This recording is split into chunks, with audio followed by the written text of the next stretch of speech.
friends, Tal here, and welcome to the Vengeance Demon Hunter Legion Pre-Patch Survival Guide. And today we're going to be taking a look at what is my personal favorite tank spec out of all the tanks here in the Legion. Legion Beta, Legion Alpha, and pretty soon Legion Expansion. But first, something really important to state. And the reason I'm coming out with this video ahead of time is because I want people to know about this. Because they've said it 1,000 times, but I know people are going to have questions. Demon Hunters do not release with the pre-patch, okay? Demon Hunters won't even be out until like the middle of August. It's basically going to be along the same time as Demon Invasions. Why? The Legion expansion and the pre-patch specifically happens on a timeline. Essentially, you're going to have a couple of things happening on the pre-patch. Everyone's going to get used to the new changes for the class and specs. Then there's going to be all the little naysayers saying that the Doom is coming and the Apocalypse, all that kind of stuff. Demon Invasions will start up, which time up perfectly with the arrival of the Demon Hunters, because they help you out after the Broken Shore event. And then Demon Hunters are going to be out, Demon Invasions are going to be out. All that kind of stuff is going to be happening towards or around the same type of area, like middle of August. Keep that in mind, please, guys. Demon Hunters won't be out. I'm going to be sad about it, but I know everyone else is going to be sad about it too, so it's just important to keep in mind. So, with all that being said, though, we're going to go ahead and get right into it. How does the Demon Hunter work, and what do you need to know for when you actually get it? I'm going to walk away from these because somebody's over there blowing people up, and it actually sounds really distracting. Sorry about that. So, keep in mind, when you leave the starting zone, some of this gear that I have now is from actually, doing like the Legion leveling stuff. If you can see, I'm level 104. You leave the starting area with a mixture of 690 to 680 gear that has a chance to be upgraded to be higher eye level. Your weapons are around 740, but it depends because I think in the beta, as I've been playing, my weapons have changed eye level a couple times. So I don't know exactly what it's going to be. But essentially, you need to know that you will have gear upgrades that you can get from Hellfire Citadel, from Tanan Jungle. There will be options for you to go ahead and get crafted gear that's better. You don't come out of the starting experience with the best gear that you need until Legion launches. No. There's upgrades from the events. There's upgrades from the raids. You can go and get better stuff. You can't do the Legendary Ring, because that's gone. But you will have other things that you can go ahead and work towards. So please keep that in mind. You're not coming out with the strongest gear in the world. The other thing to note is you won't have any professions. As you can see here. Or not there, because that's not real. There's no... I'm opening all the wrong things. Professions-wise, you don't get anything. DK's had the benefit of having some first aid. They had some of the professions done. A little bit of a jumping-off point. Demon Hunters, at least in the beta, you don't have any of that kind of stuff happening for you. So you're going to want to go ahead and do your professions. Professions are going to be a much more involved process in Legion. If you don't care about making gold, if you don't care about making things for yourself, you're just all about raiding or doing dungeons, you probably don't have to worry about it because you don't get any sort of combat benefit from professions anymore. But if you care about min-maxing your character and making it easier for yourself to do things, I would go ahead and go it. For me specifically, at least in my Demon Hunter, I'm either going to be going skinning leatherworking or enchanting in another gathering profession, because as a character I'm going to be playing often, he will have access to a lot of easy enchant mats, or if I'm going to be tanking on him and everything, I want him to have access to easy leather gear that I can make for myself, and I don't have to rely on other people to fill out some slots. Not that crafted gear is the best, of course, but it does help fill up slots that you might need. So, beyond that, glyphs. There's going to be a huge market for Demon Hunter glyphs because they're a brand new class. Glyphs are getting an overhaul anyways, but a lot of classes will be needing to, get a lot of their cosmetic glyphs. You're going to be one of them. They're going to be brand new. Scribes are going to be going for them. I don't know if they have access to them in the pre-patch, but when they have access to them, go ahead and try to get what you can because they're going to be gouging you either way. So if you have an inscriptionist yourself, go ahead and do it that way, or someone in the guild. Otherwise, prepare to be bent over at the auction house because it's not going to be pretty. Other things to keep in mind. Talents. You do not have access to all your talents. Demon Hunters, during the pre-patch, will probably be in a very painful spot, if we're being completely honest. You are cut off at the 100 tier. When you get Fellblade, specifically as a Vengeance Demon Hunter, that opens up so many things for you, but you don't have access to it. You have access to Abyssal Strike, which is going to increase the range of Infernal Strike. Agonizing Flames, which is going to give you a move speed bonus and do increased damage on your Immolation Aura. Razor Spikes, which is going to do increased physical damage and a snare. You have Burning Alive. Fiery Brand Spreads, Fallout, Immolation Aura can burst out Lesser Soul Fragments, and Feast of Souls, which is going to give you an additional healing. So you're pretty weak sauce, okay? I'm just gonna say it.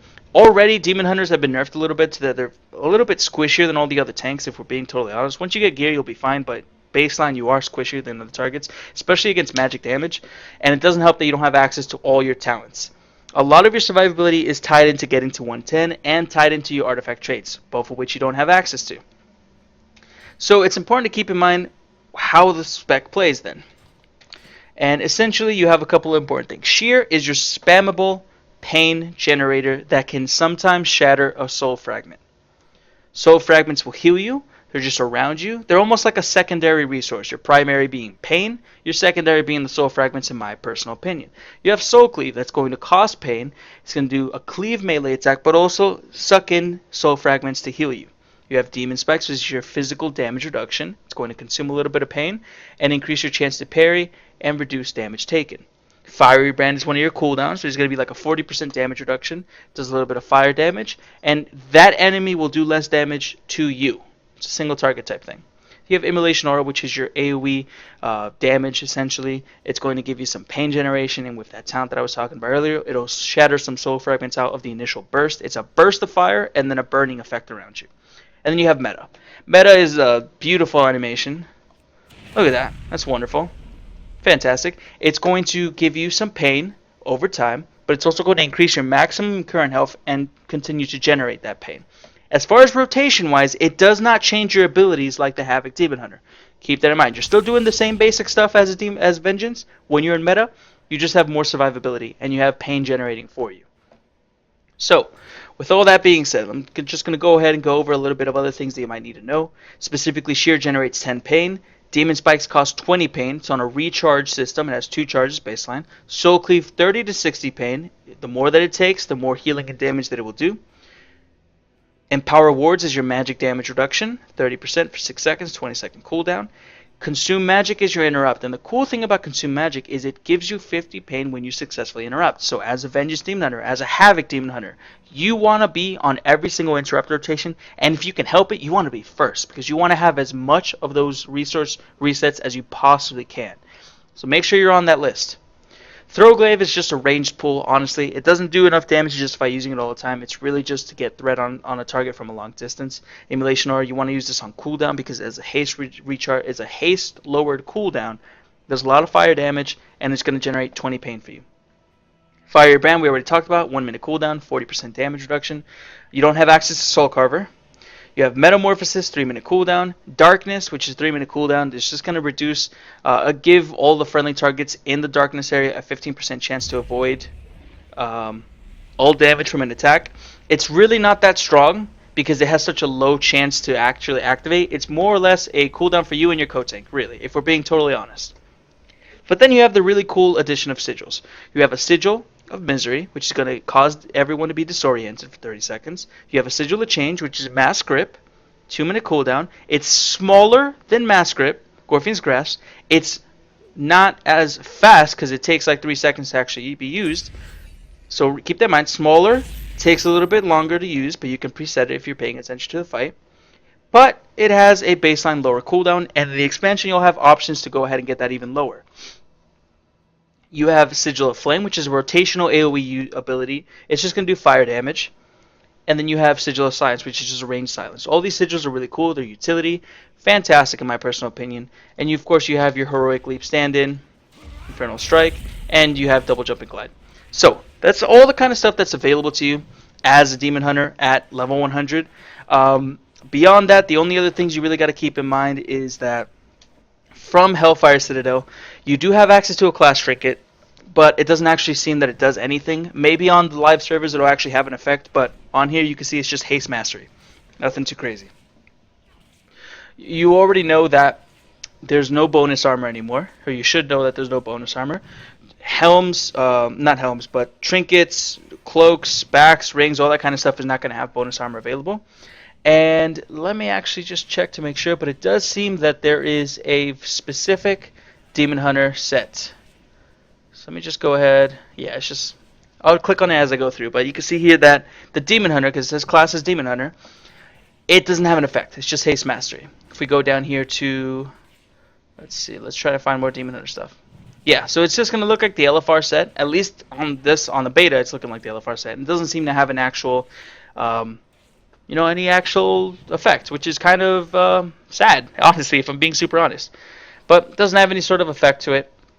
As far as trinkets go, you have access, of course, to Anzu's Cursed Plume, which is going to give you a versatility boost along with a mastery proc. The class trinket, which is just haste mastery. The imbued stowed sigil, which is versatility mastery. Tyrant's Decree, which you do not want because no one has ever wanted stamina stacks since forever. But it's a mastery of stacking stamina. Warlord's Unseeing Eye, which is haste with a damage reduction component added to it. So overall, nothing exciting from Hellfire Citadel, but again, you're not really meant to get anything crazy from there. You're a Demon Hunter, your expansion is Legion, not Warlords of Draenor. As far as your stats go, it looks like versatility is absolute king for Demon Hunters. And part of the reason for that is, as you get your artifact traits, when the expansion launches, you're going to get some traits that are going to give you some healing based on fire damage that you do. And a lot of the things synergize and work together very well. Versatility boosts the amount of damage and the healing that you get. So you can see how it works out like that. The thing is, obviously, you don't have access to it in the pre-patch, but it's looking like it's going to be versatility, haste to about 50%, and then after that, crit. That's basically your stat prioritization. You want to get as much versatility as you can because it's your best defensive stat, especially if having access to all your talents you need to stay alive. I don't know how effective you're going to be, but I mean, that's the curse of the Demon Hunter and the early access, I guess. But again, versatility, haste to 50%, and crit. But that's pretty much it. I mean, we went over the gear you're going to get, professions, any gear that you might get from Hellfire Citadel, glyphs, talents, rotation, stats. Really, it's a lot of fun playing the Vengeance Demon Hunter, even when you're so restricted. It really opens up once you get to 102, so you can use Fellblade.